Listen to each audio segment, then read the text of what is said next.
the Father.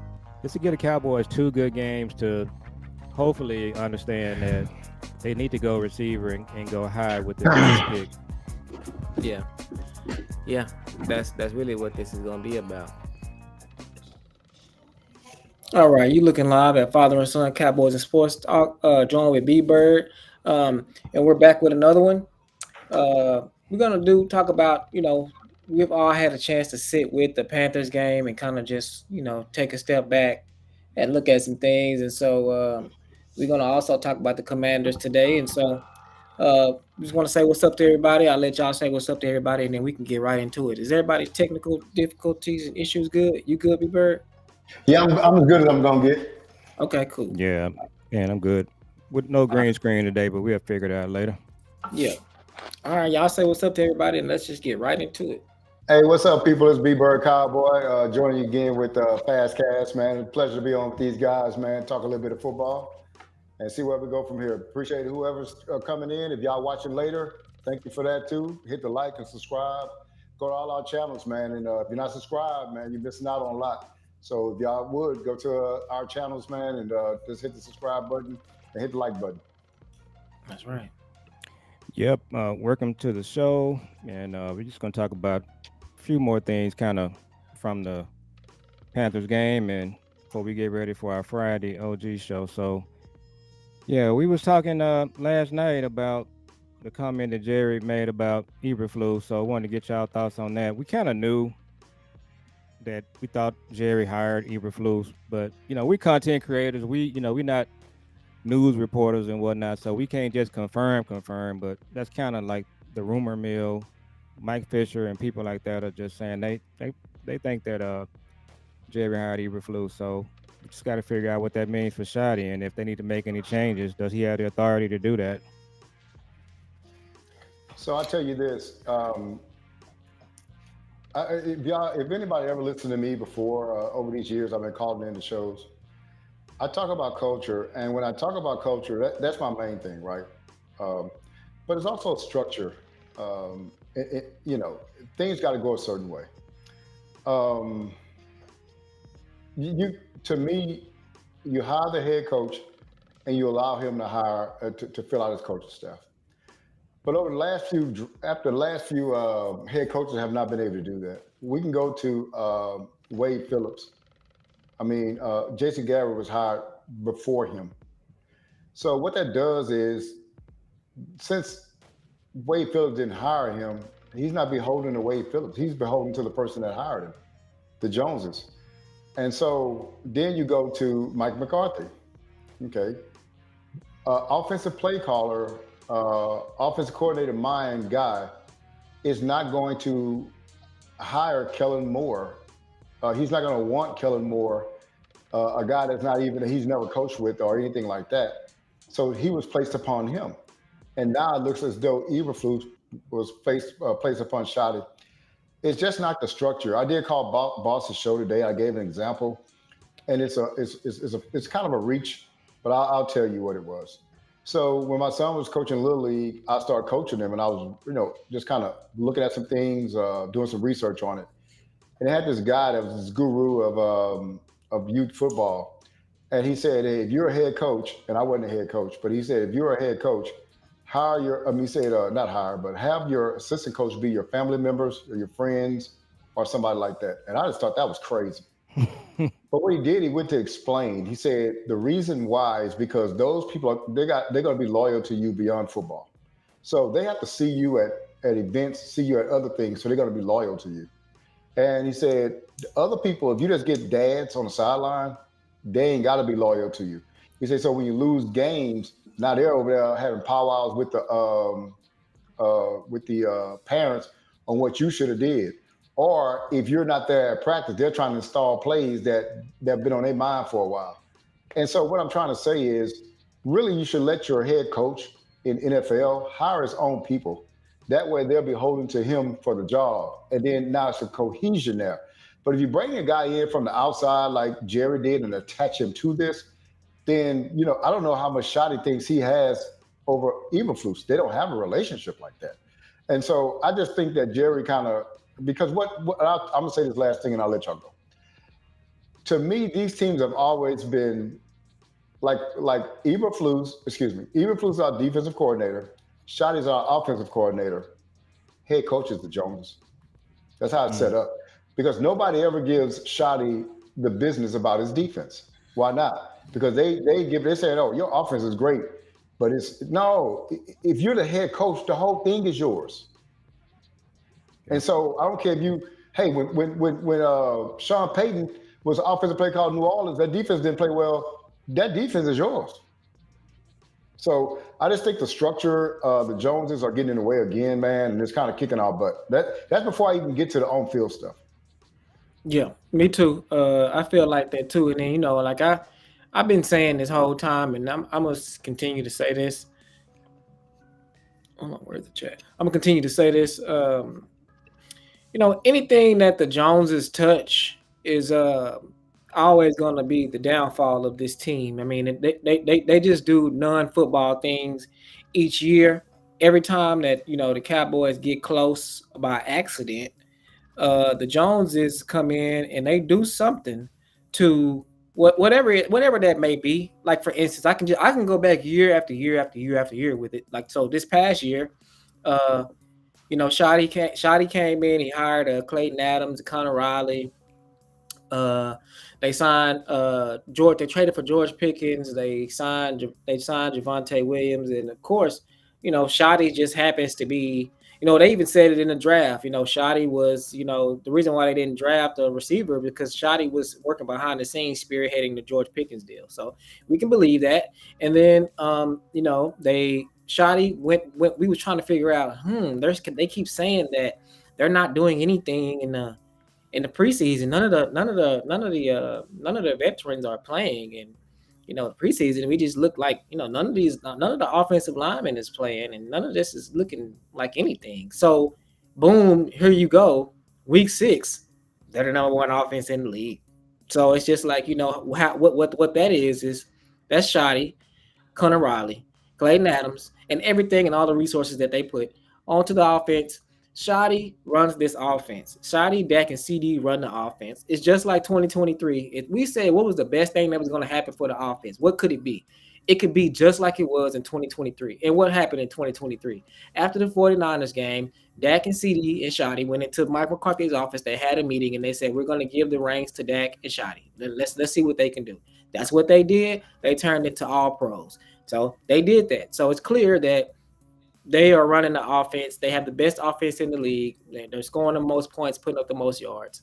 And Shoddy's running the offense. And Dak is running the offense. Now on defense, Jerry came out. Now my dad said since day one, the day that Eberflus was fired, my dad said, Jerry is going to hire Eberflus. That's what he does. And it's just so crazy that Jerry came out yesterday. See, this whole time we were saying that, we were speculating. We didn't know that. Mm-hmm. That could have been Shoddy. We were speculating on that. But Jerry came out yesterday and he confirmed it. He said that he was fired. He went and got Eberflus. He said, I brought him in here. That's what he said. Yeah. So he brought him in here. And then we all know that he traded Micah. It was not Steven. It was not Will McClay. It was him. He did that because they offered Michael $40 million. And then they came back and reneged after, this whole thing. So anything that the Joneses have their hands on is going to be the downfall of this team. I mean, it's literally like he had his hands all on the defense, and we're the worst defense in the league. If you go back to a couple years ago, I mean, all we needed was to do was build off of 2023. Maybe get a running back in here, add some defensive players, for Zim. What do the Joneses do? They do absolutely nothing in the offseason. They don't do anything in the offseason. They let all the all pros leave out of the offense. They let Tony Pollard go when they could have re-signed him for cheap. Tyron left, all of the linemen left, all of the all pros, that we had, they left on defense and offense, and then we had a wasted season. And this is just what the Joneses do. I mean, this is what they did. And then, even 2023, Dan Quinn coaching, he messed us up. So this is kind of what they do, y'all. This is every year, whatever the Joneses do, they mess it up. I want to piggyback on what B-Bird said. B-Bird, you talked about this before on our show. you said when the GM knows he can't be fired, Absolutely. he carries himself a certain way. He knows he's Yeah. kind of untouchable. So here's what I'm concluding on Eberflus. So when the NFL coach signs a head coaching contract, that contract is guaranteed. So if they get 4 years, 25 million, 4 years, 30 million, whatever the case may be, if you get fired, the team still owes you that money. So with Eberflus, he gets fired by the Bears. He still got guaranteed money, and the Cowboys are getting him on the discount. So when I watch Eberflus, he just looks like someone to me that knows he's untouchable. He knows he's not going to be fired, and even if he does get fired, he's got his money. So he's not as motivated to make changes. He's kind of arrogant. He's kind of, I'm gonna do what I'm gonna do because guess what? I'm a made man. So that's part of the structure. They've done this for 30 years, B Bird. It's never worked, and it's not gonna work. So one of the things, man, that and if you ask me, you say, "Hey, give me one sentence that encompass what you feel about the Cowboys over the last 30 years and their failure."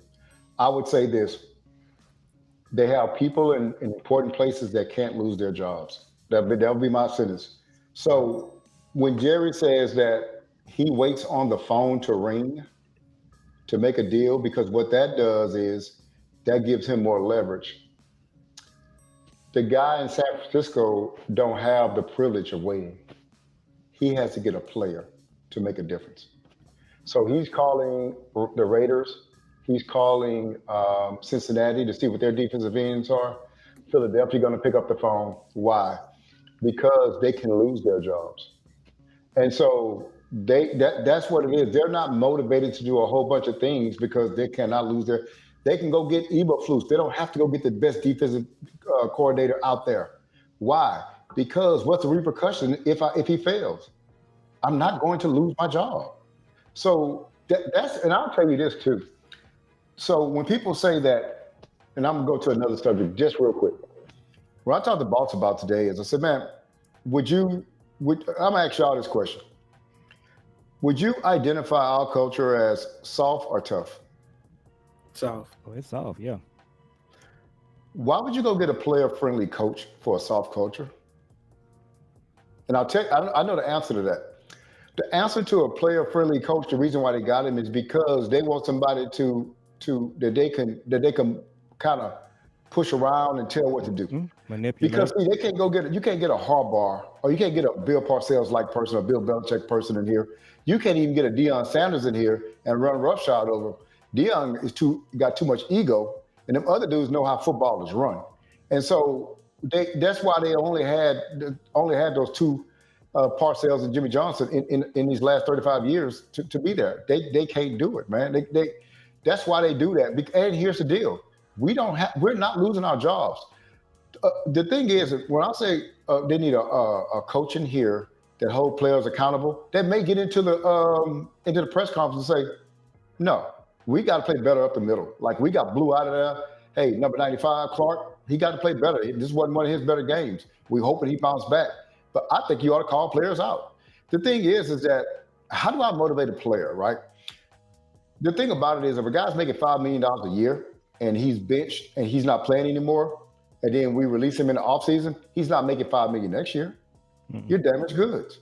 Why? You can even start for that team. They put you on the bench. And so what you have to do is make playing time premium. Like, no, dude, the best player is going to play. If you're not better than him, your contract is only going to hold up so much. You got to go.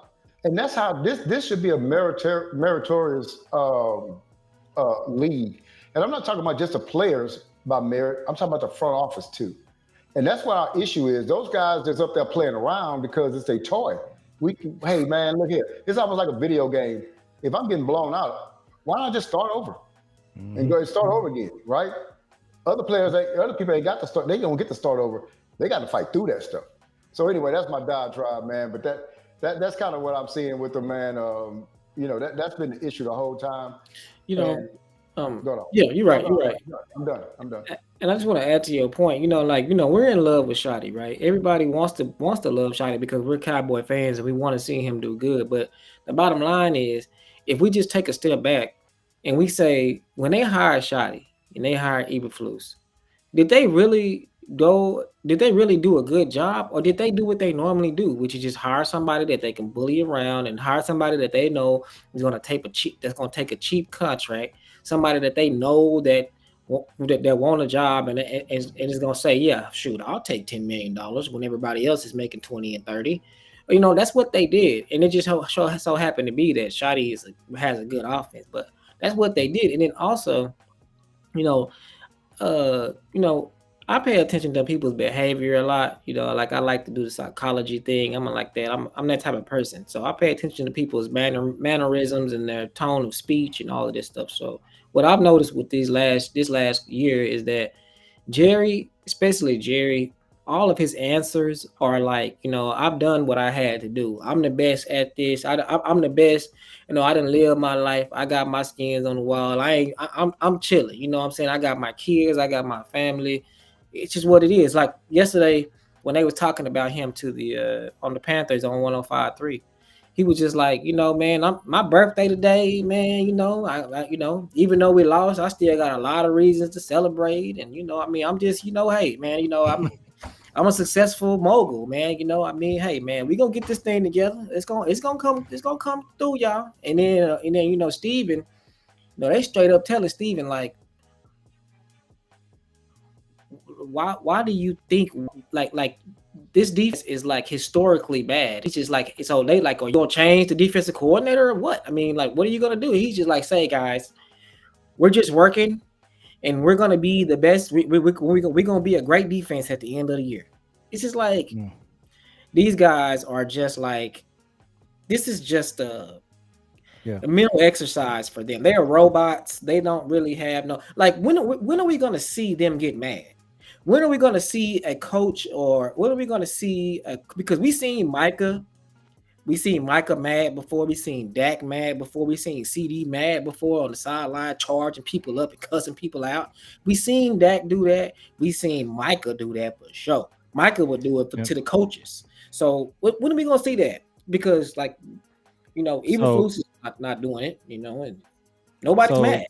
Mike Fisher did report that someone within the organization, and you don't know if it's valid. He said that someone in the organization did say that Eberflus is on thin ice. But another part of this whole equation, B Bird and Jules, it's the economic side to it. It's the money. So what we understand is Mike Zimmer, he was furious that he didn't get an interview for the head coaching job. Yeah. But the reason he didn't get an interview is because if they had hired Zimmer, again, you're talking about 4 years, 20-25 million.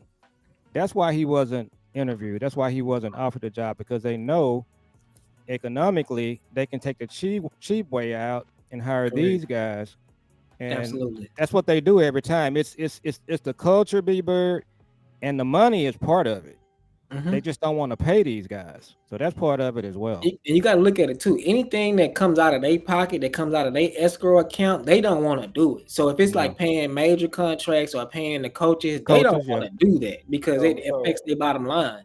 I absolutely right, but you know what it all goes back to? You can't get fired. No, you can't get fired. Because if you can get fired, then now you're going to make the best football decisions instead of making a business decision. Watch this. If you can get fired, you would have had Mike McCarthy on a lame duck contract last year, because you're saying, no, I got to get somebody in here now. I can't just afford to be like, well, I'm not going to pay a guy to sit home. Are you serious? This is the most valuable franchise in the world, and you worried about paying a dude $4.5 million. Now, Cowboy Joe, watch this. I think you might have tipped me onto this, Jules. Where can you find Cowboys coaches' contracts? You can't. Did you know that, Cowboy Joe? No, I didn't. I know at some point over the years you have been able to see it. Now, they discovered what McCarthy made after he left. Yeah, you can find it. It was on there the year before he left. It was on there because they put his contract out there. Isn't that kind of odd though? Now, is that just for Dallas coaches or is it for everybody? Yeah. No, you can see everybody else's. I've searched. You can see other coaches. You cannot find out how much Saudi is making. You cannot find out how are they able to just pull this off as a Dallas thing? it's at their discretion. I mean, it's at their discretion to post this, and then also, it's just like, they say that they're the most valuable franchise, but nothing points to that. Nothing. They don't act like that. They don't act like that because to me, it's just like, if I had the most valuable franchise and I was trying to win a Super Bowl, I would have the best coaches, the best scouts, the best everything. I would be over in Japan looking for scouts. So I would let B Bird come on in, and then I'm gonna go back to something. No, you wouldn't, Jules. If you're the owner, you don't want to spend any money, but you want. Let me tell you why. The GM wants to spend money because you know why? His job is to get players, and he know great players gonna cost money. But for me to keep my job, I need great players. The owner is like, man, I don't want to spend a whole bunch of money. I got this, that, and the other, blah, blah, blah. The GM has to convince the owner to spend the money. The issue is that we have an owner that's a GM, but an owner mentality. That's why we have not signed a free agent, a top 20 free agent since 2012 in Brandon Carr. I just looked up, I just put in here Mike Tomlin's contract. He said he signed a $50 million 3-year extension that runs through 2027, making his average salary around $16 million. You can't find nobody else's salary in here. And they did that on purpose because I tell you what, if a coach is not in high demand, he can't demand a lot of money. That dude probably making about $3.5 to $4 million a year, man. I'm telling you, he ain't making much more than what McCarthy was making. Because so B Bird, adjust your mic. I think you got it up on your. Oh, okay. There you go. There you go. So were you able to find anyone else besides Tomlin? that's the only one I look for. I can look for anybody else. Let me see Harbaugh. I got him pulled up right here. So while you guys looking at that, I had another epiphany in the last few days. I want to run by you guys. No. First of all, I got to show y'all this. So this is what I just pulled up, and I got to show y'all this. You got to see this. You got to see this. This is absolutely insane. You got to see this. So this is what I just found. NFL head coaching tenures, and I put the salary. Oh, this is just tenure. Okay, I'm about to say because Brian Schottenheimer is the last person on the list. Oh, but, That's just tenure. Yeah, that's just tenure. Okay, but here goes some salaries though. Andy Reid 20, Sean, John Harbaugh 17, Mike Tomlin 16. McVay per year. Yeah, average annual salary. They don't have the Ben Johnson 13. Now, one thing I do see on here though, Ben Johnson is a new coach and his salary is out there. He's in demand. Yeah, he told teams that the reason he didn't get a job the year before is he told teams what his salary demand was, and teams shot over him. But I want to talk to you guys about this while you're looking at that. Guarantee. One epiphany I've had recently, guys. I always kind of thought that Jerry Jones really wanted to get one more Super Bowl, and he really wanted to win one without Jimmy. That was kind of like his motivation. I done kind of concluded that that's not something that Jerry really wants to do. It's not something that's driving him. I just think that he'll be fine if he doesn't win another one. That's just kind of what I've came to realize. And Steven too. Steven, I still think Steven is kind of motivated, but I think Jerry has pretty much thrown in the towel. So now he's just kind of in a mindset of protecting the brand and the money part of it. What do you think about that, B Bird? Well, I think you're right, but I think what he found is that when he got in, it happened so easily. He thought it was easy to do. Jimmy made it look easy. I mean, he got those Super Bowl within 5 years or less than that.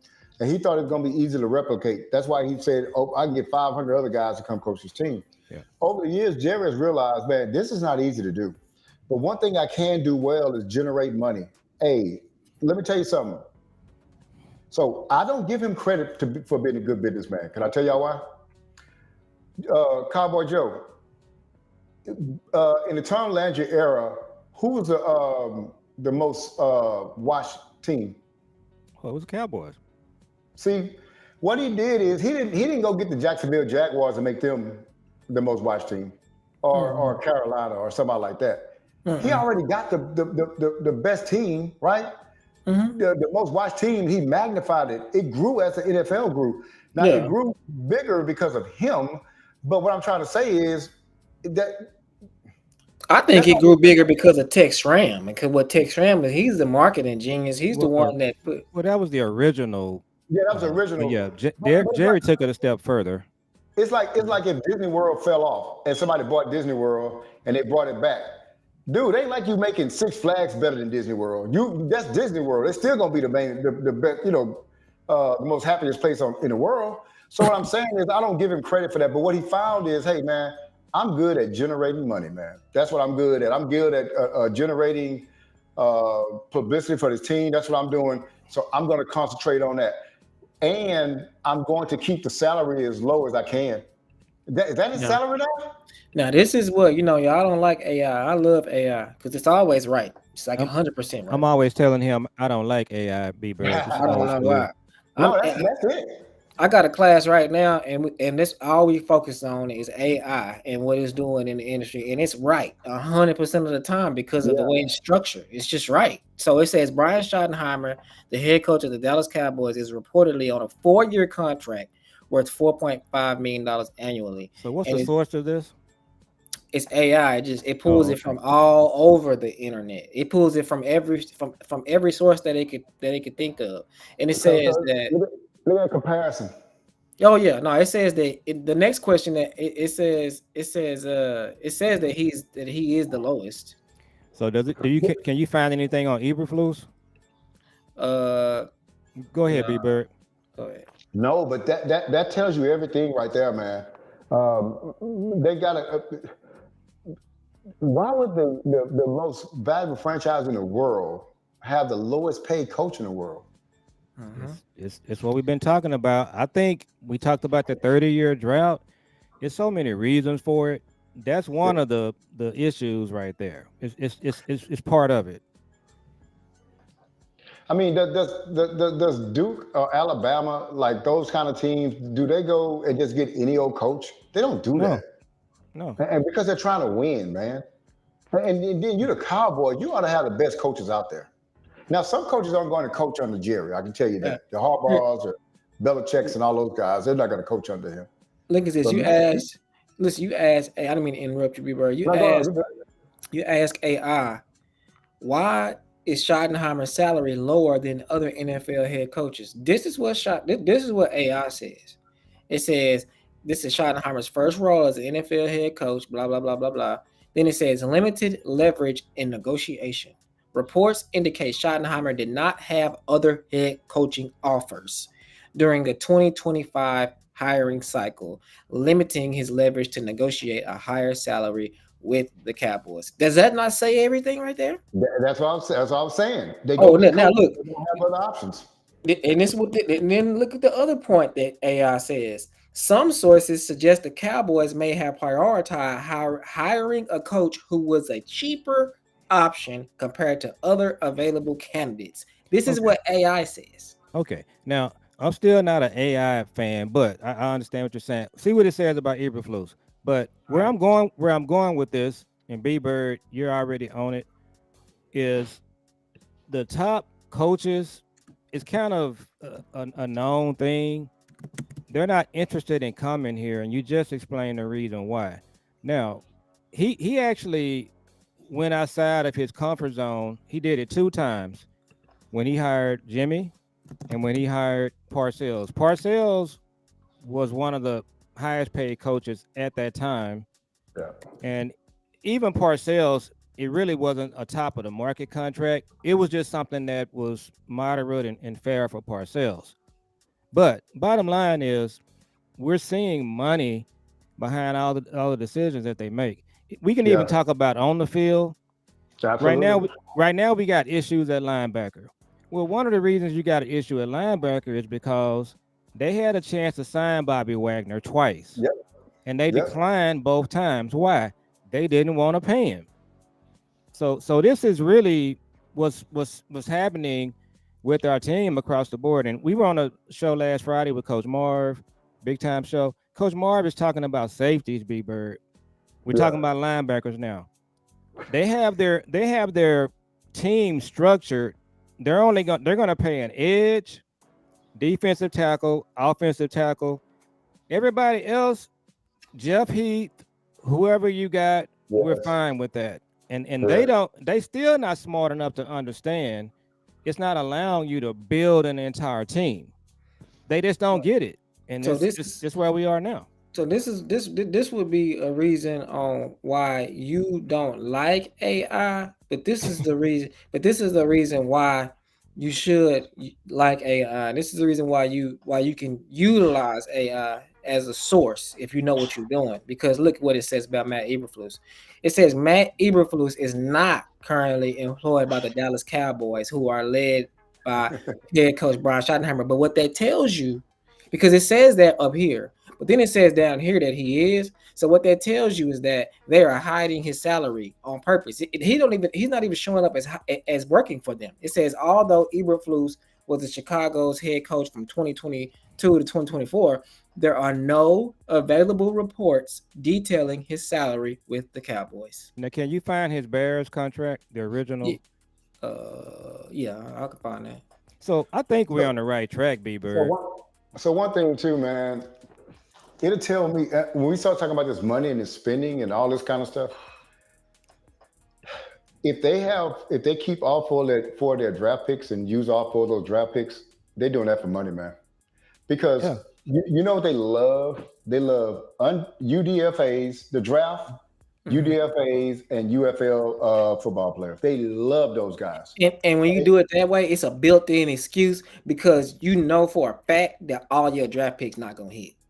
Yeah. Well, but they don't hit, but they keep them. Yeah. Yeah. That's So crazy. they'll keep a draft pick. They're like, this dude ain't making no money, so we're gonna keep him.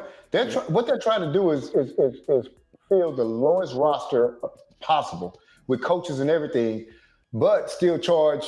Man, like I said, my son kind of tired of it, and he said, "Dad, that Minnesota game, man, don't buy those tickets." Dude, I'm trying to buy the ticket for the Minnesota game, man, and it's Mm. four of them. They like $480 a piece. Oh yeah. Adjust your mic, B Bird. Yeah, I'm So sorry, man.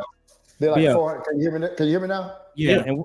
and what Cowboy fans are doing, the other thing that's happening, so we saw it in the Green Bay game. We played we It's played still in. Washington Sunday. What's happening is those tickets that you're looking at, Washington fans, Eagles fans, 49er fans, that's who's buying those tickets. Yeah.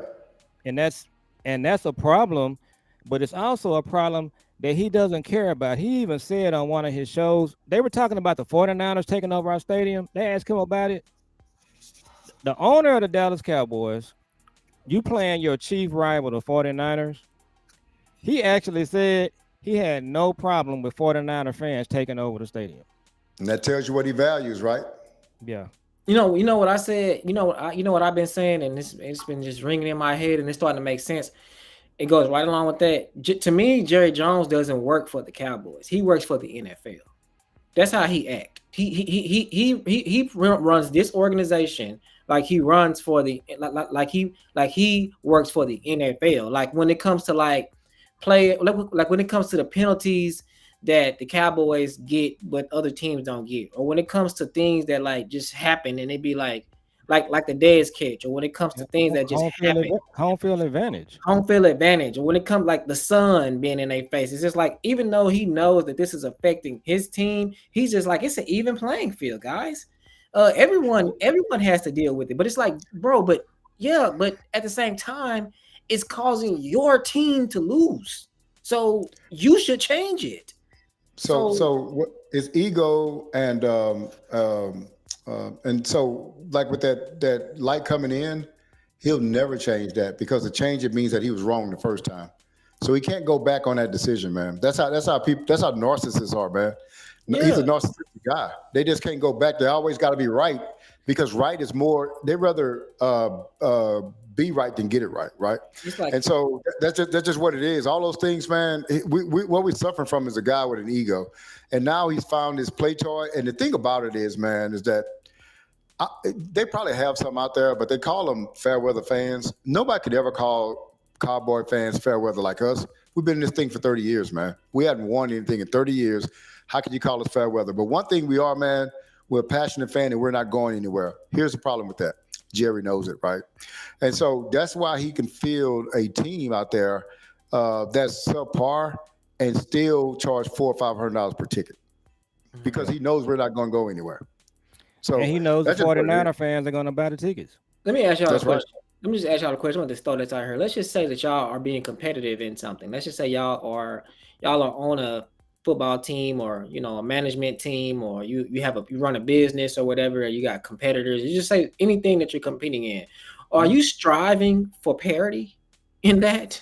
No. It's just like I'm not in my fantasy league at my job. I'm not striving for parity. I don't want all of these. I don't want all of the teams that I'm playing against to be just as good as me every year in and out. I don't want that. I don't want all of my coworkers to be just as smart as me. I don't want that. I want to be the smartest. So you got these guys, got these owners on her. Jerry Jones talking about, we just love parity. We love it. Everybody's good. Everybody. We just love parity. And it's just like, bro, when are you gonna want to win? But see, the Cowboys are unique in that no other owners are saying that. So we just gotta talk about that. Hey, pull up a couple of those shots. So let's talk about some X and O's while we kind of winding down about this Carolina game and going forward. You mind if I address that right quick with Jules? Yeah, go ahead. So Jules, let me ask you a question. Let me give you a scenario. Yeah. Suppose you were a principal at a school, right? Okay. And they did a ranking of your school, your elementary school, and it's 1,000. So it's 5,000 elementary schools in Texas, and your school finished 38th in the state. Do you think that's good? In the state, no. That's bad. So out of 5,000 schools, and your school finished. Oh, you said 5,000 schools. 5,000, yeah. Oh yeah. No, that's good. I guess that's good. It's in the top. That's outstanding, right? Right. Yeah, that's good. Yeah. Okay. So if you had a business and the same thing, right? Say you had a tire repair shop, and out of the nation you were the 38th out of 5,000 tire. You feel pretty good about that, right? Generating revenue. Oh yeah. So you got to remember this. He's not running this as a competition. He's running it as a business. Right. And that's what it is. So if you run it as a competition, you're doing everything to win. If you run it as a business, you're doing everything to maintain your spot.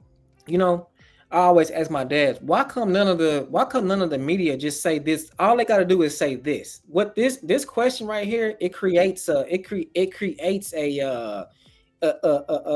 conflict of interest, or it makes them address that. Why can't they just say, Jerry and Steven, you guys have been unsuccessful for 30 years? They can't say that because they're going to games free. They're flying on a team charter free. No. Yeah, I want somebody to be able to say that, and then I want what's going to happen. That's where we come in. The Joneses are going to glitch when you say that. They're going to say, like what do you mean unsuccessful? It happens every now and then. But here's another. We're unsuccessful. Let's do this. So pull up a couple of those shots I pulled up. So here's the thing about us, B-Bird, content creators, fans, whatever the case may be. So we know the economic side. What I continue to say, and my best friend disagrees with me, he tells me I'm wrong. What I've continued to say over the years, B-Bird, is a broken clock is right twice a day. You follow me? Yeah. So when the Los Angeles Rams hired Sean McVay, that was a broken clock moment. When the Ravens hired John Harbaugh was a special teams coach for the Ravens. Okay. Yeah. Now John Harbaugh's dad, I think he was a big high school coach. Sean McVay, I think his dad was an NFL executive. My whole point is a broken clock is right twice a day. You would think in 30 years, with all of the forces going against you, you would just get lucky and hire the right coach. Now, he may not have no control. He may not have authority, but he has a good system. He's just a good coach. What's really crazy about this person that we're talking about, in 30 years, he just hasn't been able to be lucky and hire the right coach. So what that means is he's just striking out in every way you can look at. And Shadi could be that coach, but the problem with that equation now is he's not the authority over the entire team. Eberflus says he's his own man. You know what it's like. Using the broken clock is right 2 times a day analogy. You know what I'm gonna say about that. A broken clock is right 2 times a day, but Jerry Jones and Stephen Jones every year they guess daylight savings times. They guess it every year. So it's just like this. It's just like you be like in 2023, it was just like, Dad, the clock is right. All we gotta do is leave the batteries in, and all we gotta do is change the batteries. And next year, all we gotta do is add two true double A batteries. That's all we gotta do. If we just do that, we can get it right the whole year again next year. But what does Jerry do? So, Jerry goes away from it and says, you know what? Let's just take the batteries out for a while. So Jules, just So look- pull up the screenshots I sent you while B Bird is answering that. You don't need to run the So- play because I just wanted him to see that the screenshots. So, The Cowboys, so right? the thing about it, man, is this: the analogy that you're using. I would go so far as to say this. I think you're saying. Let me say it another way. Just by odds alone, you should be able to make an NFC Championship game in 30 years. Is that what you're saying? Just by the odds, right? Exactly. You could just accidentally do it. 32 Yeah. So years. you got to say it's two teams that make it out of 16. So you got a 1 in 8. I already did the numbers on this. So every 8 years, if everybody was just taking a turn going to the NFC Championship game, you should be in a championship game, right? Mm-hmm. Well, then you say, suppose you have a great quarterback and a great head coach. Well, now you increase those odds, right? So you'd be more than one every 8. You may be one every 5 or 6. And then you get a good team around. It could be one every 4, one every 3. But the same thing happens on the other side. Suppose you have a terrible head coach. Now you're not going to be there 1 in 8. You might be there 1 in 12. But suppose you have a terrible GM and a terrible owner. Now you're 1 in 30. So what it is if they just leave it alone, we just had Jim Smith as our GM and Mike Jones as our owner.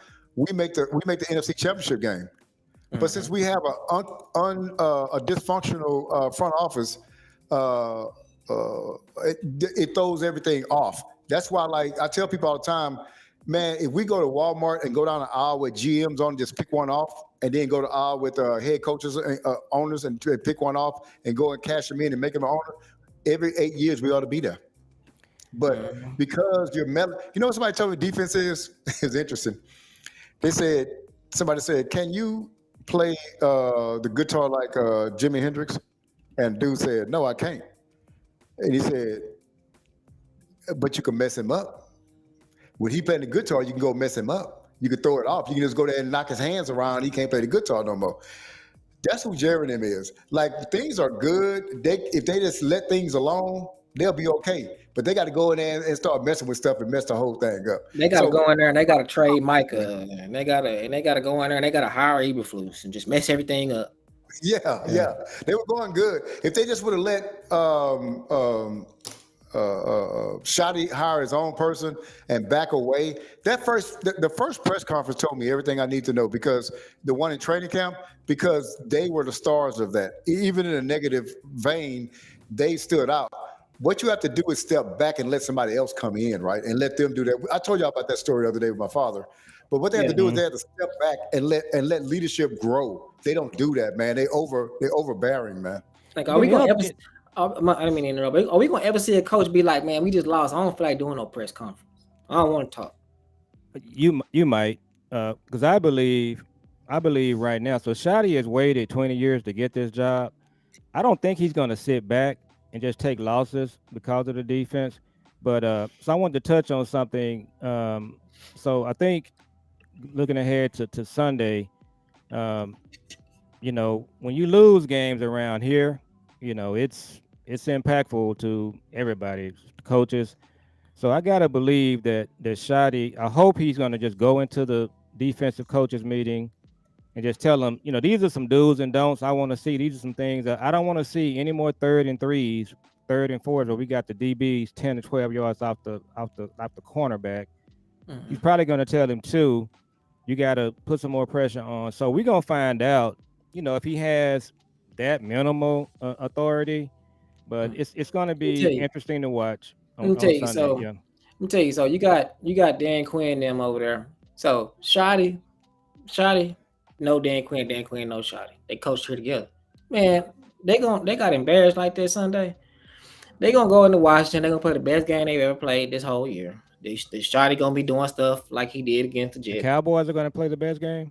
And then what you gonna have is the next game they gonna play the Broncos and they gonna just get Oh, straight out coached. It's gonna be yeah, it's they gonna can't be beat the no Broncos. it's gonna be no competition whatsoever. They gonna get straight up out coached, and it's gonna be like everything that he did against the Commanders. But we're gonna have Donovan Wilson playing high safety. Look at this real quick, because I sent y'all a text message last night, and I told y'all, Yeah, you can just keep it right there. Kenneth, You ain't got to play it. Jesse Holly said Jesse Holly don't call Kenneth Murray or K9. He said Kenneth from Oklahoma. You know what I'm saying? Okay, so before you say that, let me set this up for B Bird, and you've probably seen this B Bird. So Samuel Acho, he's been posting still pics and videos of the Cowboys defense.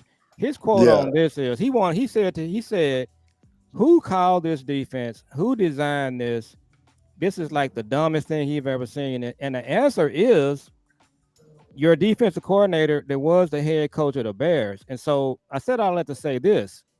We got some serious X and O issues happening here because this guy is his defense, it doesn't make any sense to anybody. And what's happening is the players are getting blamed for it. The players are at fault in a lot of these situations.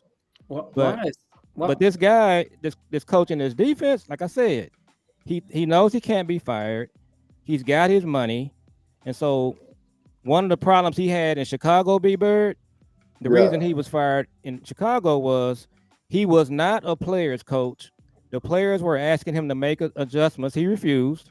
They were He, having he meetings about he him. he was being arrogant, and so at the end of the day, he's not a good coach. So this is another situation where Jerry strikes again. You making decisions based on money and based on control. The end result is your broken clock is wrong twice a day. That's what Think we're about it, looking man. at. Think about it, y'all. Listen to this. Listen to this real quick, and then I'm gonna show y'all this real quick. Listen to this. This dude had Caleb Williams. Okay, this team right here, they were not supposed to make the playoffs in any way. They were not good. He actually had them to where all they had to do was win this one game, and they had a chance to make the playoffs. The way that the season was going. They are driving down the field. I'm about pass after pass. Caleb is running the offense. He driving. This dude let the time clock run out on a season. Like he let the clock get down to 0-0-0 without calling a timeout that he had. And this is like the season ending drive. Like if you get some points on this drive, y'all got like a 50% chance of going to the playoffs. Yeah. and Well, and you let the clock run out, and it's just like, yo, can we just play this and look at let let's B just look Bird at go ahead Kenneth and Murray. comment while you're playing that. Oh no, I'm just listening, man. Uh, one thing just crossed my mind, man. I would love if because Jules was saying we probably gonna win this game. But when have we had a coach come into a press conference after a win and be critical? Well, not since Parcells. And the reason why I like a coach like that because it keeps the players on their toes, right? Mm-hmm. Everybody ain't just running around lollipops and gumdrops because of a win. They said, no, man, like we won, but that's not the way we want to win. We want to play better defense than what we did. We got to go back to work. Hey, we got to win. A win is a win, but that's not how we're supposed to do it. We got to, you know what I'm saying? Our coverage was bad. They ran the ball too well on us. And all of it. That's what I would like my head coach to be at. That's what I'm saying. We need an accountability type coach here. We just don't have it right now. And I'll tell you the essence of this talk today. I want y'all to understand that I ain't sold on Shotty, man. I am not sold on Shotty. And for the reasons, for one, $4.5 million, lowest paid coach. That means he's already subservient. You took anything they threw at you. You didn't hire your defense coordinator. You act like you only an offensive coordinator that have press conferences as a head coach. I don't know how much say. Don't you know the players know who's running that team? Yeah. You know that Jerry runs the team.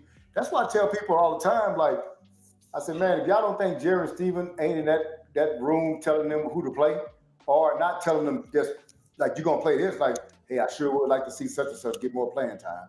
We did pay such and such, man. I like to see him on the field more. And guess what? If your boss tell you that, you're gonna be like, I'm gonna do it. You know what I'm See, saying? check this out. Check this out. Look, watch it, because this goes into what I was going to say about this. Because I was listening to Nate Newton today. I like Nate Newton. I always listen to what he got to say.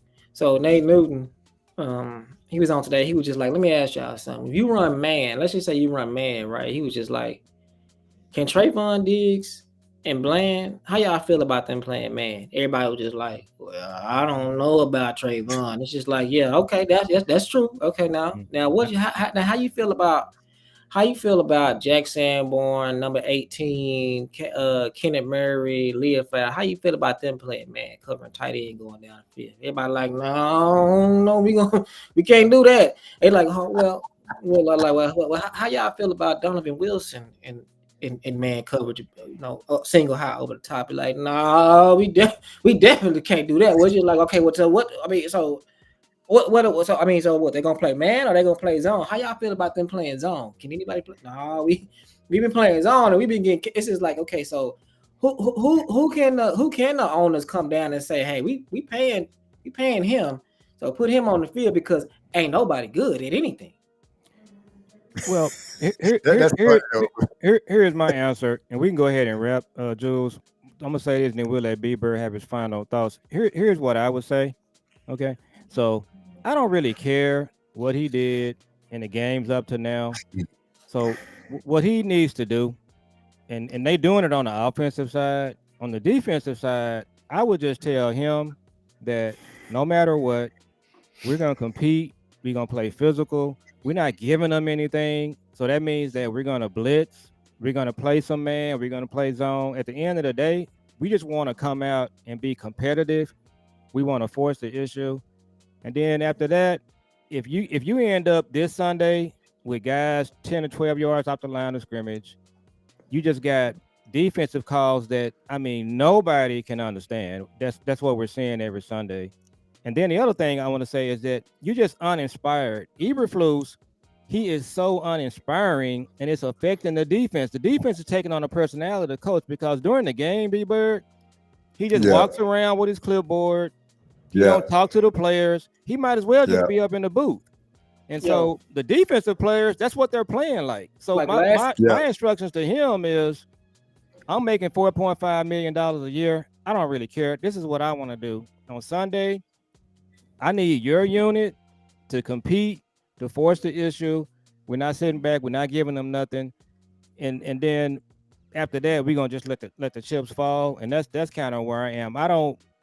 What he did before Sunday is a playoff game. He may not know it, and so I would just let him know that it's a playoff game, and then because the fans are gonna hold him accountable. That's what we're here for, content creators. They're not getting it like they used to get it, where you just do whatever. So now you got content creators out there like myself, you, B Bird, Boss Cowboy. So that's what they're gonna have to answer to. I'm gonna say this, and then I'm gonna just put this nest egg up there for y'all OG channel. For y'all OG show on Friday, and we don't have to discuss it, but I want to hear what y'all got to say about it. But I'm gonna say this before I say that. So when you at the beginning of the season and stuff like that, when they was like having those wide open plays and all of that, and they were scoring big plays and all of that, they would be like mad, like they'd be like, dang, like that was your man, like what was you doing and doing all that. But this past week against the Panthers, the couple times that it did happen, like when Rico caught that pass and ran it all the way in, and then when Tet scored that last touchdown, they ain't do none of that. They were just like, dang, man, and walked off the field. Like it was just like dang, it happened again. Like they didn't even point at each other or nothing. They was just like, oh well. And then this is my next egg for y'all. What for y'all OG channel? What they gonna do about Pickens? Because if the red light blinker light is going off right now, it's just like, okay, anybody with any common sense says, okay, Jerry, you need to sign him today. You need to start working on that right now before the trade deadline. Get it done now. So what are we going to see with that? Because because so what's going to happen? Let me tell you where he went wrong at. So I can't remember who the lineman the Houston Texans traded for from the Miami Dolphins a few years ago. Is it Larry But Tunsil? yeah, I think that was Larry Tunsil. And so what they ended up doing was trading. So they traded him without a deal in place. Okay, so what that does is when the offseason comes, now remember they traded 2 first-round draft picks. So when the offseason comes, if you traded 2 first-round draft picks and you don't sign Larry Tunsil, it's a disaster because now you don't even have the guy that you traded for, nor do you have your first-round picks. So what they ended up having to do, that's why D Hop got traded because they had to make room to sign this guy. He had to keep that guy. That was even symbolic. But what you can't do, and I remember at that point in time, I said you could never trade for a guy like that in his last year without having a contract. So what they should have did with Pickens is say, look, Pitt, we want to offer you $27.5 million a year, okay? But we want to trade for you. Now, we can't trade for you without this contract being done. Oh, because if he walks, but if he walks and you don't have a deal with him and you don't have your pick, but you're gonna get a 3rd round comp pick because of the contract that he gonna get. But the player is more valuable than the comp pick. Oh, for Because sure. he's the number one. So what you could have did is you could have got him. He was coming off a year that was a subpar year because of the quarterback. So you could say, hey, man, look, this is your stats or whatever. Hey, we think you're going to do well here, but we already got CD. But, man, we think you can come in and do something. $27 million a year, 3-year contract. What do you think? So And he basically probably what you're would've signed. saying is from this point on, it only gets worse for them because It they only didn't gets get worse. they didn't get no It only deal gets done in worse. the beginning. So it's only gonna go up. Only gets worse. He's playing with a MVP type quarterback. So these numbers he's now at the end of the year, he's going to want $35 million, man. For sure. And he's probably going to get it from somebody, but it won't be Dallas. So what you ended up doing, you ended up trading him for 1 year, man. That's all you And then, did. man, look, check this out. Because they better not do that. And then I was saying to myself like this. They're gonna do it. You guys gave Michael Gallup $20 million and you can't give George Pickens 27? Yeah. Well, it won't be 27 no more. Yeah, it's that. Hey, look here. Whatever they can do to screw this thing up, they will absolutely do it. If we don't, a leopard does not change its stripes. Let's But go they ahead already and started wrap. doing it because they didn't get it done. They didn't get it done before they traded him. See, that's when the Cowboys actually had leverage. He wanted out of Pittsburgh. He said, "Hey, man, we can take you out of Pittsburgh, bring you this Cowboy spotlight, but man, we really want to sign you." And now he has to make the decision. And they could have negotiated some numbers or whatever. But Jules, I wanted to tell you something. It was funny what you said when Nate Newton said. But you know what you change that up at?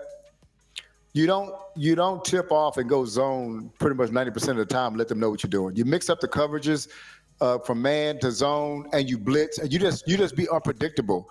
And then that way they don't know what to expect from you. The guy hits on his back foot, the quarterback, he don't know if it's zone. You don't give him pre-snap reads. You don't do anything like that. That's what you do. That helps out the cornerbacks. That helps out everybody. So I think we've been way too predictable right now. Like you said, I want to go to the uninspired part because I think the uninspired is big. Hey, if it's one group that needs to be passionate, it is that defense, man. You got to have a passionate defense. You can't have a passive head coach. Defense coordinator. He has to be a passionate guy. He has to get after guys, man, because that's what it is, man. And so it has to be some emotion in that too, man. That's just part of it. And so we have not been seeing it. Eberflus don't even look like he could ever do that. You know what I'm saying? He look like a offensive guru or something like that. He doesn't look like a defensive passionate guy. And let me say this, Joe, so we go ahead and wrap. B-Bird, to piggyback on your point, Mike Zimmer was a defensive coordinator last year. Now, Mike Zimmer was on a back nine, clearly, right? Correct. Okay. But the reason he wasn't really doing a lot of talking like people thought he was, cussing players out and all that. He didn't do none of that. But the reason no one was complaining about the defense last year is because his system is an attacking style defense. It attacks at all levels. So as long as you're attacking, even if it's not working, your players are not going to complain. They're just going to play. And that's the difference. The scheme that they're in now, it's not an attacking style defense. So the players are like, hey, you allowing me to put bad film out here. Their attitudes are wrong. So the reason it worked with Zim is because he plays an attacking style defense organically. Yeah. So the players you never saw him complaining about it. So I just wanted to make that point. Let's go ahead and close, Jules. All That right. way we can. So B Bird, we'll touch bases with you before Friday. Yeah, man. Hey, And, I appreciate y'all having me on too, man. Yeah, we just want to get on and get something out there for our channel and your channel. So tell them about your channel one more time, and then we want to make sure we send this link out. Okay, and so it's my channel is B.Bird Cowboys on YouTube and on Twitter. So give me a follow, give me a like, and all that kind of stuff. Engage with me on Twitter, man. I appreciate that. Anybody that's listening on the feedback live or whatever y'all on, just continue to listen. And I enjoy being on with these two friend of mine, man. So just talk a little bit of cowboy football. All right. Yes, sir. And I had the link up there on the channel. So, guys, if you want to I'll put the link in the description as well. So, if you all want to find our channel, just type in Fastcast on YouTube. FASCAST stands for Father and Son Cowboys and Sports Talk. And when you type that in on YouTube, we're going to pop up. You'll see our channel. You'll see our logo. You'll see our channel. And we're also on Facebook and TikTok. And my dad is on Twitter at Cowboy Joe 64, and B Bird is on Twitter as well at what is it? B Bird Cowboys. B-Bird Cowboy, yes. Yes. And then B Bird and I will be on Friday with the OG Cowboy Roundtable with Big Time Show and Coach Marv. So we'll be looking forward to seeing you guys joining that show on Friday. Hey, Okay, B Bird, we appreciate it, man. You still hear me? Yeah. Yeah. Okay, my mic went out. Hey, I want to give a shout out to Lookout KC, man. He's been in here holding down the chat. Just want to tell him or them. I don't know if it's a man or a woman, but I just wanted to say that appreciate y'all interacting with us on this chat, man. No, that's actually my brother. Oh, okay, yeah. Well, tell him thanks, man. All right. Yeah. So we need all the family support in here. We can get. Yeah. All right, man. We'll go ahead and sign out, guys. Okay. Great show, guys. We'll talk to you later. All right. We'll see you Friday, man. All right. Take care. All right.